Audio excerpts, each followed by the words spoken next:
Hey man, what's wrong? We gotta do a video today. I just decided to be depressed today.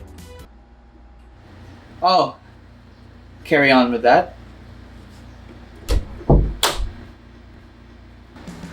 We got him good, guys. I didn't just decide to be depressed. I am depressed. Hey, thank you. You too. No, I've learned no one would cheer for you for having depression. Who would even want depression nowadays? The thought of wanting depression never really made sense to me until I got into high school back then and everyone thought it was cool. Yeah, I have depression. Nowadays, I don't think anyone wants depression, except... Isn't that what we're doing to ourselves when we watch or play something depressing? Are you really watching Grave of the Fireflies or playing That Dragon Cancer to be happy? Yes. Why do we do this to ourselves? Well, psychologists say it's a way for viewers to experience sadness without anxiety. Without anxiety? You see this? Stop. I was faking that.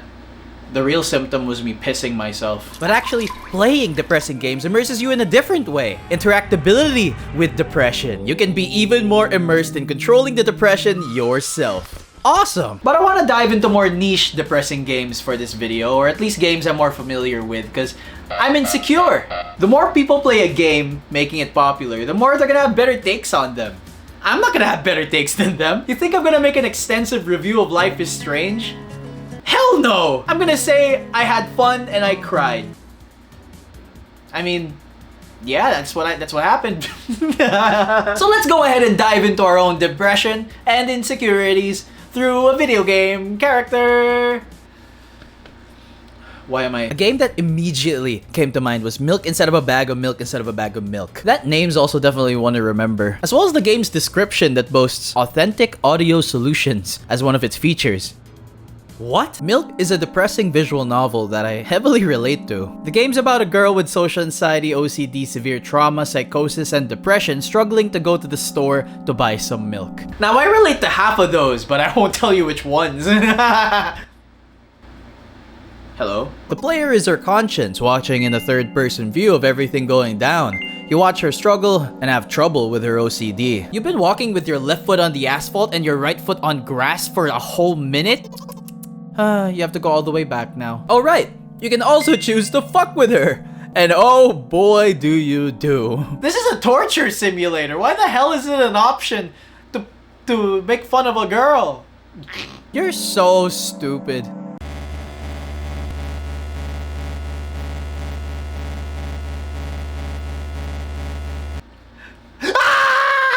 Imagine your conscience making fun of you for every little thing that you do. That's crazy. That's so crazy, bro. It's so crazy. When she does get to the store to get that milk, she sees everyone as grotesque monsters. Psychosis. Well, even grotesque monsters should know where the milk is. The ones I've asked anyway. Hey, where's the milk? Huh? I said, where's the milk? God damn it, who's in charge here? Customer service sucks! Hey, your employee over there. No. Well, after some trials and tribulations, she does end up getting the milk, and she feels happy and grateful for you, the player, sticking by her and hearing her out. Aww. But the game gives you no choice but to shut her down and bring her back to reality. Even her conscience turning her down. That concept in itself is truly what solidifies this as a depression simulator. She goes back to her mom to give the milk. Hello.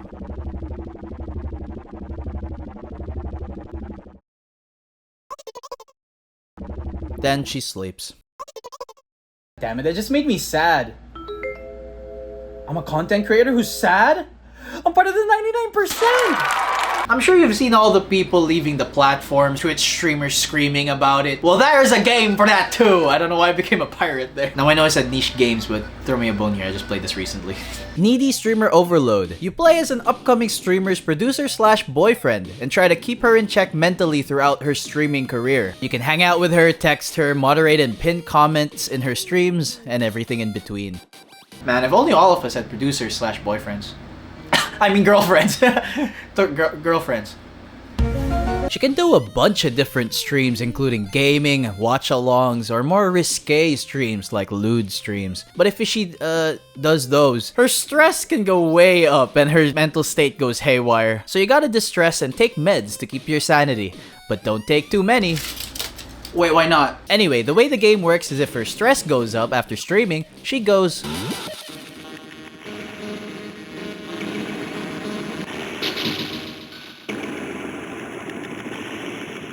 Now this is the point of the video I think I made a mistake. This kind of stuff scares me to death, especially because you're controlling this shit. No matter how dumbed down and bearable they made this scene look, which is a compliment on the developer's part. Any sort of depiction of this, it's too much for me. Yes, I am in fact a pussy. I know, I'm dumb for choosing this topic for a video too. Yeah, after seeing this part, I had to take a break. Subway Surfers always does the trick. Time to go on YouTube Shorts. Subway Surfers always does the trick. Well, now that I've rejuvenated myself, let's play more depressing games with hopefully less self-harm. Right? Next game is Missed Messages, a beautiful looking indie game about you having to do some math homework. Way more tame than earlier. Let's just go ahead and work. Goth Girl. Accept airdrop? It's a Goth Girl airdrop, for Pete's sake. You can't not accept the Goth Girl airdrop. What, are you stupid? You send memes back and forth and end up scheduling a hangout. Before you leave... Oh, you had a roommate. I didn't know I had a roommate. Wait. Do I have a roommate? Who was that guy that entered my room earlier? He looked just like me but dressed in a different outfit. Now I think about it, everyone I meet in my life is just me dressed in a different outfit. What? She very kindly reminds you it's your birthday and sings for you. Happy birthday to you. Aw, thanks man, that's nice. Anyway, it's Goth Girl time. We hang out and it's fun. Back home, we found a note on our roommate's door. What? Oh. Oh no. Oh, that's crazy. I can't show this. That's fucked up. Jesus fucking Christ. Then the game just ends. What the hell? What did I miss? What is this game called? Missed Messages or something?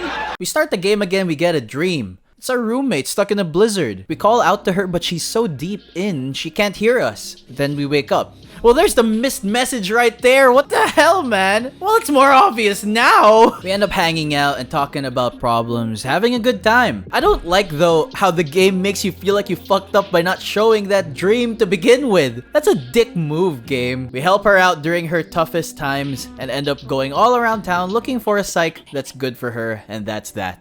That's a lot of self-harm in a short period of time. What did I expect? It's the topic of the video. It is interesting, though. It's not something I typically dive into.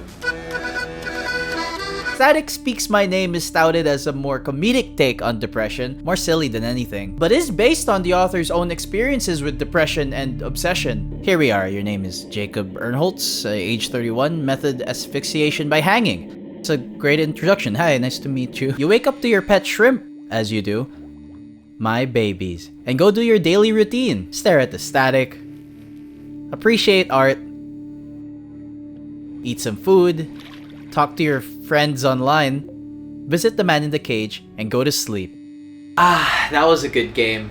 Just kidding, you hang yourself. It was almost a good game. Why'd you go and do that? Man, I hate games that just have an ending that ruins everything. They had a good thing going on with the shrimp and the static. That does remind me of the time JonTron hung himself for a skit. How do you even do that? Is someone pulling him up by his shirt? It's very well done. Okay, fine. I'm not gonna skip the elephant in the room. Why was there a man in a cage? The author said it was based on his own personal experiences. What is this supposed to mean? Also, why are you eating your pet shrimp? The game ends with a lot of other scenarios, but you can't pick any of them. It just means a lot of fucked up people in this world. Well, what was that game? I don't know what to glean from that. What's the moral of this? It's just nothing. I guess it is an interesting peek into how some depressed people view their own depression, with this one being more self-deprecating or comedic, yet still keeping it twisted to some extent. Let's look at more games. Well, speaking of being trapped in a cage, this is what this next game made me feel while playing it. Dear Esther, the premier walking simulator. Before games like Stanley Parable, Firewatch, and Death Stranding, there was this game. You play as a man who lost his wife and his unborn child to a drunken car accident. He isolated himself on an island alone and says he's so familiar with the island that he can navigate it with his eyes closed. Oh, I doubt that. Later in the game, he said he got into an accident here that fucked his leg up and can't do anything about it getting infected. So much for navigating with your eyes closed. In fact, there is no sprint button. You walk throughout the entire course of the hour-long game. Fun. This game just makes you feel alone. Like, I like going on walks, but sometimes your mind just drifts during those walks. God damn it. There's a set path you have to go, and you just follow it. Very slowly, just listening to the protag's depressed ramblings. Well, what do you guys want to talk about? At the end, I've been playing this game for well over an hour, and this is the first time I've seen signs of life. Isn't that scary? The walk over there was full of anxiety, like the character hasn't been living alone after all, this entire time. Okay, we're here. Where do you go? Schizophrenia again. After that, the character wants to be with Esther once more. That is to say, dead. And with no way to remedy the problem with his leg, he thinks of only one thing left to do. Skip this a bit. This is a long-ass mountain. He flies like a bird. Ah, yes. What the fuck? This is way too metaphorical for me. He says he'll be flying alongside Esther and Paul, who killed Esther. What? Anyway, alright bro, but we can't just brush by the fact that in reality, without all this nonsense, he's probably just a stain on one of those rocks there. Well, to give him some credit, it's probably a beautiful stain. Well, besides reading between the lines to understand the story, this game is hiding something for the more patient of those who play it. Around halfway through the game, you start seeing just how beautiful the scenes are away from the walking paths. These are just the most beautiful looking caves and rock fixtures I've ever seen. It made me do a double take on when this game came out. Some of this stuff was simply just jaw-dropping. It really made all of the walking and walking worth it. If there's one thing I got from this game, is that I'll never be able to re-experience seeing these for the first time again, and to think, it's just a bunch of rocks. Beautiful, beautiful rocks. Like the rocks from earlier.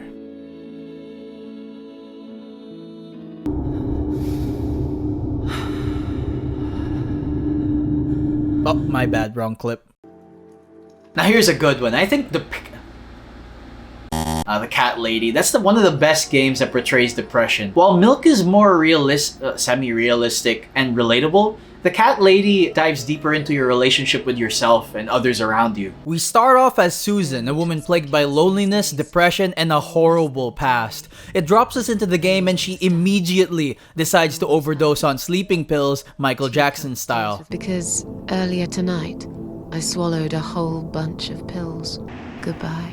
What the hell, man? We just started. We're then sent to purgatory. Then she sees herself dead a couple times, to which she has some interesting reactions to, and meets up with a witch. The witch basically tells us, you killed yourself? That's no good. And she forces us to become immortal and tells us to go back to life. How ironic. And Susan's not a fan of it either. I finally did it. I killed myself. That's all I ever wanted. And yet, it turns out to be just another failure.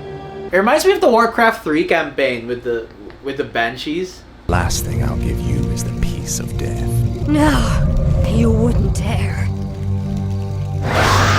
You brought me back. We're forced to hunt 5 individuals known as parasites and kill them for her. These parasites are evil people who will act like your friends, get on your good side, take advantage of you, and eventually kill you. Well, that's no good. We spring back to life and the witch's words kept ringing in my head. People who will act like your friends and get on your good side. This nurse is awfully nice and chatty. My name is Liz, by the way. Hi. Is she the parasite? How about this psychiatrist? He's asking stuff about my day. What the hell? Oh wait, that's his job. Well, I still don't want to answer any of his questions. What if he's the parasite? What if you're the parasite? This whole game just makes you paranoid of everyone. You can only trust yourself. Hell, you don't even know much about Susan either, so can I even trust myself? Well, good thing we didn't trust the psychiatrist because he stabs us in the stomach.